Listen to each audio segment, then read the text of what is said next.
নমস্কার মেষ রাশির জাতক জাতিকারা, বন্ধুরা, আশা করি আপনারা ভালো আছেন, সুস্থ আছেন। প্রতিদিনের মতো বন্ধুরা, আজকেও আপনাদের জন্য 14 আগস্ট থেকে 25 আগস্ট পর্যন্ত রাশিফল নিয়ে এসেছি। তো চলুন বন্ধুরা, দেখে নেওয়া যাক 14 আগস্ট থেকে 25 আগস্ট পর্যন্ত আপনাদের দিনটি কেমন যেতে চলেছে আর কোন কোন কথাগুলির আপনাকে বিশেষ খেয়াল রাখতে হবে। আপনার জীবনে কি কি পরিবর্তন আসতে চলেছে, আপনি আপনার জীবনে কি কি পেতে চলেছেন, আপনার জন্য উপায় কি থাকবে, চলুন জেনে নেওয়া যাক। এই সময়ের মধ্য দিয়ে মেষ রাশির জাতকদের জীবনে প্রবেশ করতে চলেছে এক পরম গোপন শক্তি, যা দৃশ্যমান নয়, কিন্তু তার প্রভাব হবে অসামান্য। যেন ভাগ্যের নিজস্ব কোনো প্রাচীন পরিকল্পনা, বহু যুগ আগে রচিত কোনো পৌরাণিক গল্প এবার বাস্তবের চেহারা নিতে চলেছে আপনার জীবনে। এই কাহিনীর সূত্রপাত ঘটবে হঠাৎই, যখন আপনি বুঝতেও পারবেন না যে আপনার চারপাশের জগতে কি এক গোপন আলোড়ন চলছে।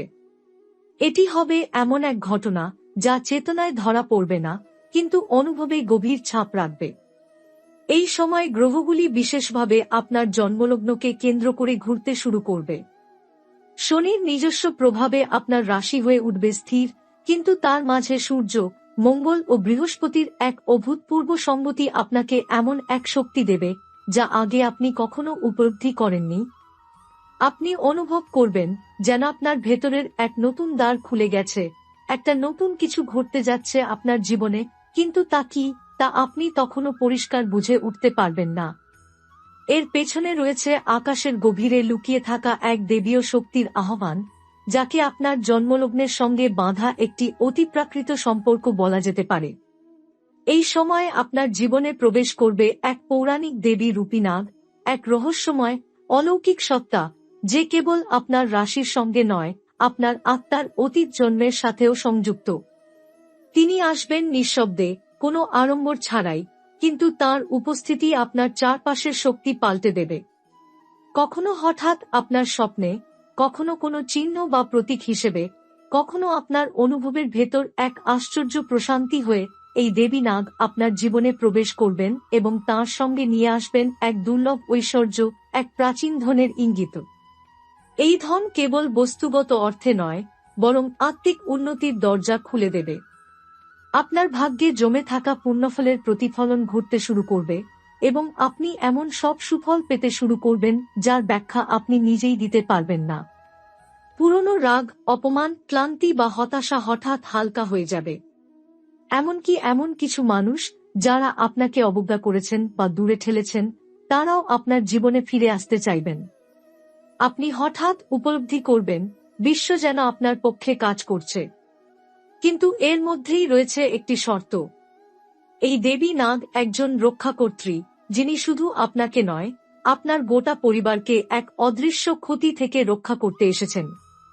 তাকে যদি অবজ্ঞা করেন, যদি সন্দেহ করেন বা তার কোনো চিহ্নকে অবহেলা করেন, তবে তিনি চলে যাবেন এবং তার সঙ্গে করে নিয়ে যাবেন সেই সুফল ও সমৃদ্ধির সম্ভাবনাও। তাই এই সময়টিতে বিশেষভাবে সচেতন থাকতে হবে। স্বপ্ন, প্রতীক, হঠাৎ দেখা পাওয়া কোনো সাপ, অথবা এমন কিছু ঘটনা যা ব্যাখ্যাতীত মনে হয়, এই সবই হতে পারে তার উপস্থিতির বার্তা। এই সময়টুকু কেবল আশীর্বাদের নয়, এক বৃহৎ আত্মিক উত্তরণের সূচনা। আপনার জীবনের গতিপথ পরিবর্তন করতে এই ঘটনাগুলো ধীরে ধীরে এক নতুন ভবিষ্যতের ভিত্তি রচনা করছে। তাই 14 থেকে 25 আগস্ট পর্যন্ত প্রতিটি দিন, প্রতিটি রাত যেন এক অলৌকিক পরীক্ষার অংশ, যেখানে আপনি যদি নিজের ভেতরের শক্তি ও বিশ্বাস ধরে রাখতে পারেন, তাহলে এক অনন্য সমৃদ্ধি আপনার জীবনকে ছুঁয়ে যাবে। এই সময় শনি, যিনি কর্মফলের ধারক এবং শৃঙ্খলার প্রতীক, তিনি এই সময় আপনাকে অতীতের সমস্ত সিদ্ধান্ত, পাপপুণ্য ও দায়িত্ববোধের ফসল হাতে তুলে দেবেন। আপনি যদি ইতিবাচক কর্ম করেছেন, এখনই আপনি তার পুরস্কার পেতে শুরু করবেন। আর যদি নিজের জীবনে কখনো সত্যকে অস্বীকার করে থাকেন, মিথ্যা আশ্রয় নিয়ে থাকেন, তাহলে সেই শুদ্ধিকরণের পালাও এবার শুরু হবে। এই অবস্থায় সূর্য মেষ রাশির সপ্তম ঘরে, যা সম্পর্ক, বিবাহ ও সামাজিক অবস্থান নির্দেশ করে। সূর্যের অবস্থান মানেই এক তেজস্বী জাগরণ। আপনি নিজের অবস্থান নিয়ে এখন অনেক বেশি সচেতন হয়ে উঠবেন। যেসব জায়গায় আপনি চুপ থেকেছেন, সেখানে এখন আপনার কণ্ঠস্বর উঠবে। আপনি এমন কিছু সিদ্ধান্ত নেবেন যা হয়তো আগে আপনার সাহসে কুলাতো না। সূর্য আপনার আত্মবিশ্বাস বাড়াবে এবং অন্যদের চোখে আপনার মর্যাদা অনেকটা ঊর্ধ্বে উঠবে। যেসব বিষয়ে আপনি উপেক্ষিত বোধ করতেন সেসব জায়গায় আপনার গ্রহণযোগ্যতা বৃদ্ধি পাবে। বৃহস্পতি অবস্থান করছে দশম ঘর মানেই কর্মক্ষেত্র, প্রতিপত্তি, সম্মান এবং লক্ষ্য। বৃহস্পতি এখানে অবস্থান করার অর্থ আপনি হঠাৎ করে এমন কিছু পেশাগত সুযোগ পেতে পারেন যা আপনি আশা করেননি। এমনকি যারা বহুদিন ধরে জীবনে কোনো অগ্রগতি দেখেননি তারাও এই সময় এক বিরাট সাফল্যের মুখোমুখি হতে পারেন। যারা চাকরির খোঁজ করছেন অথবা ব্যবসায়ে বাধার মুখে পড়েছেন তাদের জন্য এই সময় এক স্বর্ণালী উন্মোচন। এই গ্রহীয় অবস্থান আপনাকে কেবল বাইরের সাফল্য নয়, ভিতরের আত্মবিশ্বাসও ফিরিয়ে দেবে। মঙ্গল এখন একাদশ ঘর। একাদশ ঘর মানে ইচ্ছা পূরণ, ভবিষ্যতের লক্ষ্যে অগ্রগতি এবং বন্ধুত্বের ক্ষেত্র। মঙ্গলের উপস্থিতি মানেই এক প্রচণ্ড গতি এবং সাহস। আপনি যদি কোনো কৌশলগত সিদ্ধান্ত নেন সেটি এখনই বাস্তবায়িত হওয়ার সম্ভাবনা অত্যন্ত বেশি। পাশাপাশি আপনি যেসব ইচ্ছা বহুদিন ধরে মনে পুষে রেখেছেন তাদের রূপায়ণের দরজাগুলো হঠাৎ করে খুলে যেতে পারে। তবে এই শক্তির অপব্যবহার করা হলে তা আগুনের মতো সর্বনাশাও আনতে পারে। তাই নিজেকে সংযত রাখা এবং ক্রোধ বা অহংকার এড়ানো বিশেষ প্রয়োজন। রাহু বর্তমানে তৃতীয় ঘর। তৃতীয় ঘর মানে যোগাযোগ, সাহস, উদ্যোগ এবং সৃজনশীলতা। রাহু এখানে থাকার অর্থ আপনি হঠাৎ করে এমন কিছু যোগাযোগে জড়াতে পারেন যা ভবিষ্যতে আপনাকে প্রচণ্ডভাবে প্রভাবিত করবে। কারো সঙ্গে আলাপ, কোনো নতুন সংযোগ, হঠাৎ এসে যাওয়া কোনো সুযোগ, এসবই এই সময় ঘটতে পারে। আপনি চাইলে এই রাহুর শক্তিকে ব্যবহার করে নিজের চিন্তাভাবনায় এক গভীর, সৃষ্টিশীল পরিবর্তন আনতে পারবেন। তবে মনে রাখতে হবে, রাহু কখনো সরল পথে চলে না।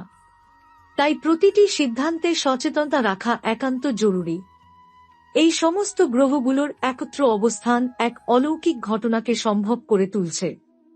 এই ঘটনা কেবল ব্যক্তিগত নয়, বরং আত্মিক, যেখানে আপনি শুধু কিছু নতুন সুযোগই পাবেন না, বরং নিজের অন্তরের গভীরে থাকা এক অচেনা শক্তির সাথে মুখোমুখি হবেন। এই শক্তি, এই সময়কাল, এই গ্রহসমূহ সবই যেন এক মহাজাগতিক নাটকের চরিত্র, যার মূল কেন্দ্রে আপনি নিজেই। আপনার কাজ শুধু প্রস্তুত থাকা, নিজেকে সত্য, নম্রতা ও বিশ্বাসে স্থাপন করা। এই সময় আপনি হয়তো একটি অদ্ভুত স্বপ্ন দেখবেন, যেখানে অতীতের কেউ ফিরে আসবে, কিংবা এমন কিছু স্থানে যাবেন যা আপনার হৃদয়ের অতল গহ্বর থেকে পরিচিত মনে হবে, যদিও বাস্তবে কখনো যাননি সেখানে। আপনি হয়তো ভাববেন এটি কেবল কল্পনা, কিন্তু বাস্তবে এগুলোই প্রথম সংকেত। এই অলৌকিক ঘটনা হল আপনার পূর্বজন্মের কোনো এক পুণ্যফলের উদ্ভাস, যা এই জন্মে এক চমৎকার রূপে প্রকাশ পেতে চলেছে। 14 আগস্ট থেকে শুরু হয়ে এই সময়ের মধ্যে আপনার জীবনে এমন একটি ঘটনা ঘটবে যা হবে বহুস্তরীয়। তা হতে পারে একটি হঠাৎ পাওয়া অর্থের উৎস, একটি গুপ্ত সম্পত্তির চাবিকাঠি, কোনো পুরনো জমিজমার মামলা হঠাৎ আপনার পক্ষে চলে আসা, অথবা এমন কাউকে পাওয়া যিনি আপনার জীবনপথের দিশা হয়ে দাঁড়াবেন। কিন্তু শুধু বাহ্যিক লাভ নয়, এই সময় আরও গভীরতর কিছু ঘটবে। আপনার ভিতরে যেন কোনো ঘুমন্ত শক্তির জাগরণ হবে। আপনি হঠাৎ বুঝতে পারবেন আপনি আর আগের সেই ব্যক্তি নন। এই ঘটনার পেছনে রয়েছে এক বিশেষ যোগ, শনির কৃপাত্মা, বৃহস্পতির আশীর্বাদ এবং মঙ্গলের সাহস একত্রে একটি যোগ সংঘাত সৃষ্টি করছে। এই সংঘাত মানে বিপদ নয়, বরং এমন একটি ধাক্কা যা আপনাকে ঠেলে দেবে সেই পথে যা আপনি নিজেও ভাবেননি আপনি হাঁটবেন। যেমন কেউ হঠাৎ চাকরি ছেড়ে নিজে কিছু শুরু করে, অথবা বহু বছরের সম্পর্ক থেকে বেরিয়ে নতুন জীবনে প্রবেশ করে, তেমনি এক মোড়। এই সময় আপনি হয়তো কারো মাধ্যমে এমন এক খবর বা চিহ্ন পাবেন যা শুরুতে আপাতদৃষ্টিতে গুরুত্বহীন মনে হবে, কিন্তু সময়ের সাথে আপনি বুঝতে পারবেন সেটাই ছিল বদলের বীজ। কারো দেওয়া একটি পুরনো বই, হঠাৎ পাওয়া একটি কাগজের টুকরো, একটি ফোন কল, এগুলোই হতে পারে সেই অলৌকিক ঘটনার বাহক। তাই এই সময় আপনি যতটাই মনোযোগী থাকবেন, তত তাড়াতাড়ি আপনি সেই নিয়তির স্পর্শ ধরতে পারবেন। এই সময়ের একটি বড় বৈশিষ্ট্য হল আপনি যা চান তা নয়, আপনার জন্য যা ঠিক সেটাই ঘটবে। তাই যদি আপনি কোনো নির্দিষ্ট ফলের জন্য অপেক্ষা করে থাকেন এবং তা না পেয়ে হতাশ হন, তাহলে বুঝবেন কিছু আরো বড়, আরো গভীর কিছু আপনার জন্য প্রস্তুত করা হচ্ছে। এই সময় ভাগ্য আপনার সঙ্গে এক অভিনব খেলা খেলবে, যেখানে হেরে গিয়েও আপনি জিতবেন এবং জিতে গিয়েও হয়তো বুঝবেন এই জয় ছিল না আপনার আসল প্রাপ্তি। এই অলৌকিক ঘটনাটি মাটির নিচে থাকা এক গুপ্ত ধনের মতো, আপনাকে খুঁজে নিতে হবে। কারো কথায় আস্থা রাখতে হবে, হৃদয়ের ইঙ্গিত বুঝতে হবে, আর সবচেয়ে গুরুত্বপূর্ণ হল ভয় না পেয়ে এগিয়ে যেতে হবে। কখনো কখনো আপনি নিজেই সন্দেহ করবেন, ভাববেন এত ভালো কিছু আমার সাথে কেন ঘটছে। এই প্রশ্নই প্রমাণ করে দেয় আপনি প্রস্তুত ছিলেন না, কিন্তু এখন সেই সুযোগ এসে গেছে। এই সময়টিকে একটি আত্মিক দরজা হিসেবে কল্পনা করুন। আপনি যদি প্রবেশ করেন, আপনার ভবিষ্যৎ একেবারে বদলে যাবে, আর যদি পেছনে ফিরে যান, আপনি হয়তো নিরাপদ থাকবেন, কিন্তু জীবনের সেই গভীর আনন্দ ও পূর্ণতার স্বাদ কখনো পাবেন না। তাই এই অলৌকিক ঘটনার মুখোমুখি হয়ে আপনি কি করবেন, সেটিই হবে আপনার নিয়তির পরবর্তী অধ্যায়ের রচয়িতা। জীবনের কিছু সময় এমন হয় যখন নিজের জীবনের নিয়ন্ত্রণ আপনার হাতে থাকে না, সমস্ত কিছু যেন এক অদৃশ্য ছায়া দ্বারা পরিচালিত হয়। এমন সময় আসে যখন আপনি হঠাৎ এক অচেনা শান্তি অনুভব করেন, কিংবা এমন কিছু দেখেন বা অনুভব করেন যা ব্যাখ্যার অতীত।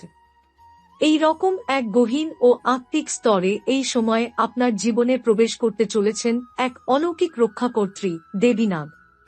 তিনি কেবল পৌরাণিক কাহিনীতে বন্দী কোনো চরিত্র নন। তিনি আত্মার স্তরের এক জীবন্ত রূপ, যিনি বহু যুগ ধরে আপনার আত্মার সঙ্গে আবদ্ধ।